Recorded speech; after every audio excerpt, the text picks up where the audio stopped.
Depression doesn't discriminate. Well, you know what? Big fucking surprise. Of course it doesn't discriminate. But people associate like money with happiness. And how can someone with money who's happy become not happy? That doesn't make sense to people. You have to be willing to participate in your mental health. And if you're not willing to participate in it, there's destruction all around, mostly to yourself. So what are you going to do?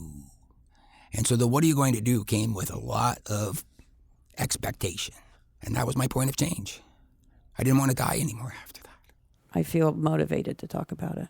And I like to hear other people's stories, to hear other people, talk about the diagnosis because it's a chronic illness.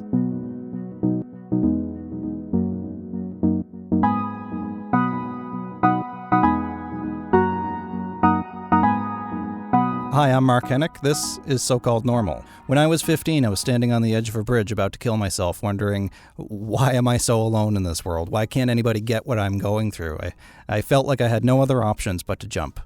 And then a stranger came by. He talked to me. He got to know me. He asked me questions about my story, what I was passionate about, and he kept me there. I tried to jump. He caught me. He pulled me back, even though I didn't want to. When he did that, it gave me an opportunity to finally start to understand my story a little bit better. Who do I want to be? And ultimately, I decided to be like him, to be that stranger who had people's backs and who listened to their stories.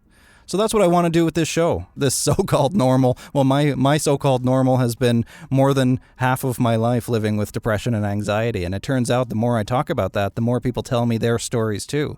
It turns out that perfection isn't normal. And that's exactly what I wanted to explore in the conversations that I have on this show. It's a show about people's lives. It's about the struggles, not only that they've experienced, but the struggles that they've overcome. And those are the stories we don't hear often enough. We hear about the hard times, but we don't hear enough about how people get through hard times. So I talk to people that I find interesting. I talk to people that maybe you've heard of, maybe you haven't. All of them have something in common. They're strong, that they're resilient, that they've been through it, that they're learning, and that they're still learning. But I want to share their stories with you because I think they're interesting, and I know that you'll think so too. There's lots of different definitions out there of normal, and this is what I call normal. So welcome to it. Welcome to my so-called normal.